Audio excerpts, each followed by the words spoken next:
There are a lot of amazing stories happening on the internet in this 21st century. I came across a summary of this action-packed sci-fi movie about a time traveler, a wormhole, and a temporal rift. It all starts with a plane flying through a time portal during a battle in World War II. So join me, grab some popcorn and a Brazilian guarana, because here comes a mix of action and science in this summarized but thrilling movie. The film begins with Marianne and Elijah driving down a road. They're now crossing a large forest in North Carolina. They're heading to the house of her late husband's sister. In the car, Elijah is distracted, playing a game while Marianne tries to make a phone call. She mentions a nearby zoo, but Elijah declines, preferring to stay focused on his game. Then Marianne misses the exit on the road. Suddenly, the car's GPS stops working, no Starlink. When she asks for a map, Elijah notices a letter addressed to him in Marianne's bag. She quickly snatches the letter back, refusing to talk about its contents. As she refocuses on the road, trying to correct their route, the car windows suddenly shatter from a shockwave, and an old warplane flies overhead, malfunctioning before crashing nearby. Like any curious young person, Elijah wants to know what happened. As soon as the car stops, he jumps out and runs to check the crash site. Marianne calls the police. Elijah finds the wreckage and sees the pilot trapped inside the cockpit. Marianne and Elijah work together to rescue the man. After considerable effort, they finally manage to open the cockpit. The pilot's name is Theodore Cole, and he retrieves a photo from the dashboard. They leave the crash site, fearing the plane might explode. Theodore thanks Marianne and Elijah for their help and introduces himself as a member of the 2nd Battle Squadron. But he's confused by his surroundings. He asks if Marianne and Elijah are British or Dutch and wonders what they're doing on a battlefield in Burma. Elijah, surprised by the question, explains that they're not in Burma, they're in North Carolina, United States of America. Theodore can't understand how he ended up so far from where he was just minutes earlier. Still disoriented, he explains that moments ago, he was engaged in an aerial dogfight over a mountain, but now the mountain is nowhere to be seen. Theodore spots a nearby water tower with Dayton written on it, sparking childhood memories. He comments that he grew up near that area. But suddenly, the sky darkens and a strange storm begins to form overhead. In another scene at the hospital, Officer Parker listens to Marianne and Elijah's account. Marianne mentions that Theodore claimed he was flying a combat mission over Burma when he was shot down and crashed far from there. Elijah thinks the pilot might really be a World War II veteran. However, the officer quickly concludes that Theodore is hallucinating due to a head injury from the crash, which is common in plane accidents. Elijah touches the pilot's dog tags.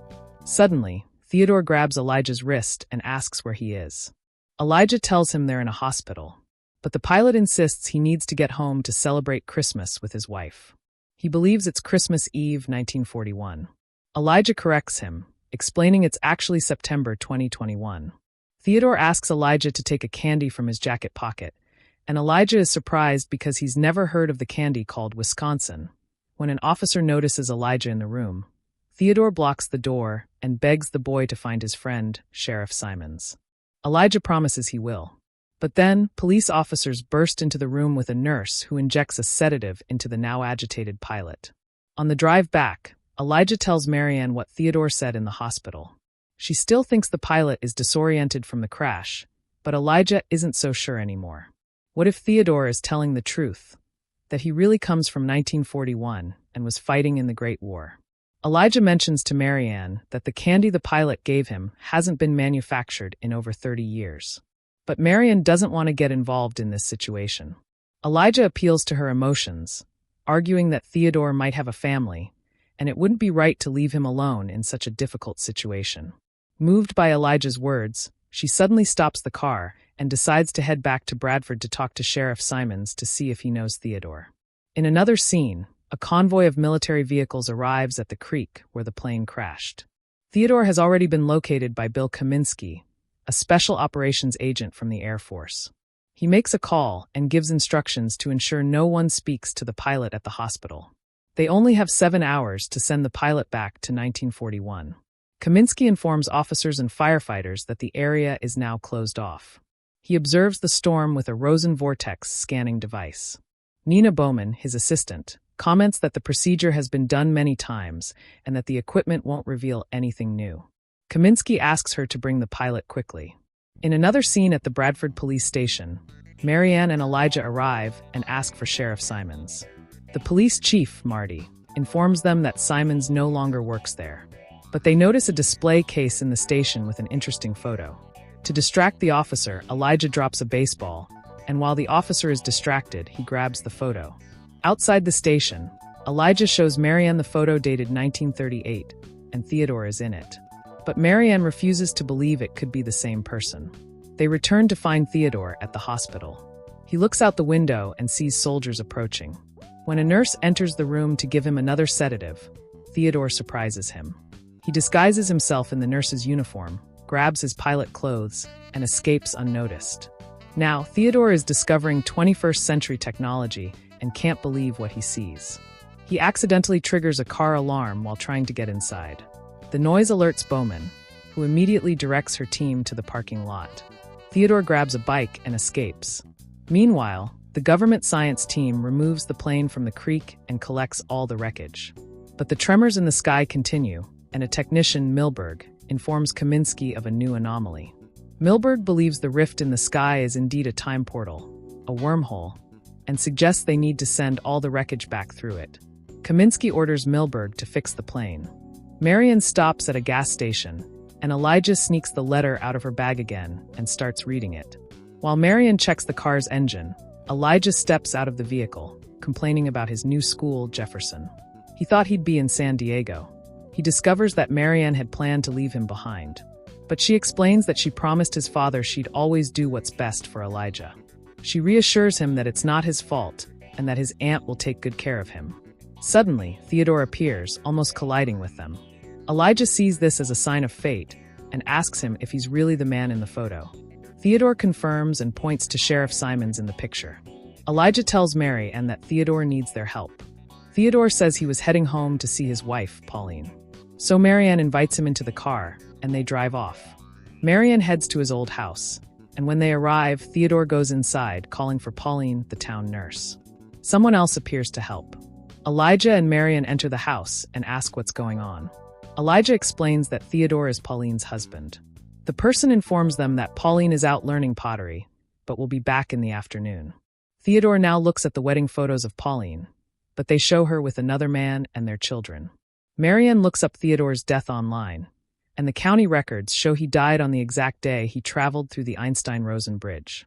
The person who seemed helpful earlier now calls the police on them. Realizing this, Theodore slips out through the back door but doesn't get far and surrenders. Kaminsky and Bowman approach him, claiming they only want to take him back to his own time. Suddenly, an earthquake shakes the scene. Bowman explains that it's a seismic disturbance caused by a temporal paradox due to Theodore having altered the timeline when he crossed the time rift. Kaminsky confirms that Theodore has traveled through time and that they need to act quickly to prevent a collapse in the third dimension. However, Theodore learns that he died that day in Burma.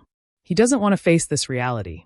Death was far from him now in 1941, but if he returns, he'll be dead. So he locks the doors and runs. A chase begins through backyards. Eventually, Theodore's bike tire blows, and he spots an old house. He explains to Elijah that this was the place where he last danced with Pauline before heading off to war. Theodore mentions a belief about never saying goodbye to a loved one. But Elijah reveals that Theodore crashed the plane and was killed while trying to escape the area. Elijah tells Theodore that he doesn't feel connected to this place and should return to his time to face his destiny. Theodore mentions that he has no one now, but Elijah belongs to Marianne.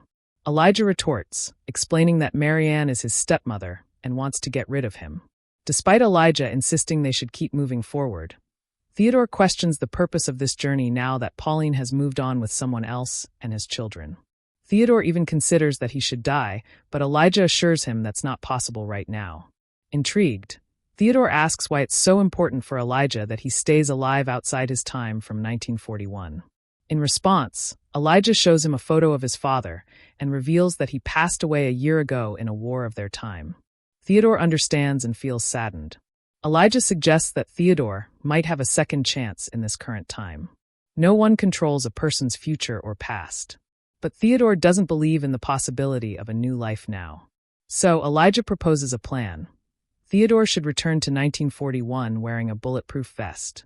Elijah believes that this temporal rift brought Theodore to the future to fix his past. In another scene, Kaminsky and his team take Marianne to a hangar, where technicians are reconstructing Theodore's plane. Marianne refuses to reveal where Elijah is with Theodore. Kaminsky's plan is to send Theodore back to 1941 to die there, fixing the vortex of the paradox that's worsening the atmosphere and Earth every moment, like an effect of the Philadelphia experiment. The agents show Marianne the locations of the earthquakes and explain that all of them were caused by rifts. These temporal rifts open when objects pass through them and aren't returned to their origin, causing a rupture in time and space, creating a black hole that will suck everything in. Before that, many disasters will happen around the world. But if they manage to return the plane with Theodore, they can stop this time chaos. Now Marianne is convinced by their explanation. Elijah has Marianne's phone, and Bowman tracks the device's signal. Marianne and the soldiers head back to town, and she asks Bowman how many times they've failed trying to close these rifts. Kaminsky thinks they missed some detail, but Bowman believes the rift has a will of its own for some unknown reason. She observes that the rift stays open for exactly 11 hours.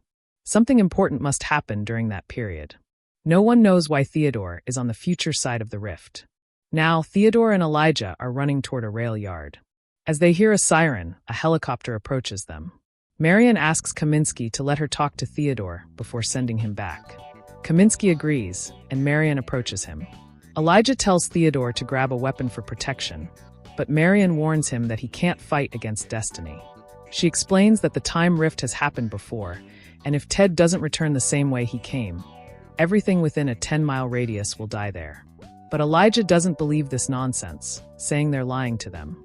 Marianne holds Elijah back and insists that Theodore needs to go. He finally accepts his fate. But Marianne reveals that the time rift brought him here for a special reason, though they don't know what it is. Theodore reflects on this and says he thinks he knows the reason. They return to Pauline's house. Kaminsky gives Theodore 5 minutes. Inside the house, he finds Pauline working at the kitchen table. He approaches and greets her. Pauline looks up suddenly, pausing for a few seconds as if she recognizes him. Theodore apologizes for never saying goodbye to her before going to battle. He says he thought Pauline had moved on with her life and forgotten their love. But he confesses that he still loves her very much, and at that moment, he tells her he has to go back to his time. Pauline then shows Theodore his amulet on a necklace around her neck. Seeing this, Theodore gets emotional and invites Pauline to dance one last time. Marianne and Elijah are waiting for him, and Elijah hugs him. Theodore tells Elijah he's a good kid. Then the pilot asks to speak to Marianne alone. He mentions California and comments on Elijah's loneliness. He shares that the boy told him Marianne planned to leave him in Indiana. When Marianne looks at Elijah, she sees the image of her late husband. Theodore believes the rift brought him here because of Marianne and Elijah at the edge of the rift. Ted suggests that Marianne needs to understand what her late husband is trying to tell her through all of this. Theodore realizes he forgot something and asks for that chocolate bar, but Elijah already ate it, handing him the empty wrapper. Theodore suspects the rift is connected to brainwaves wandering through time, and that these waves meet in parallel universes, creating new timelines. He has a plan and insists that it has to work. Theodore boards the plane and takes off toward the rift. As he looks at the photo of Pauline, the rift closes again, blending his memories of the present and the past. Marianne and Elijah hug and now head together to California. Like, share, and follow Cine Reel recaps and Cine TV for more movie summaries.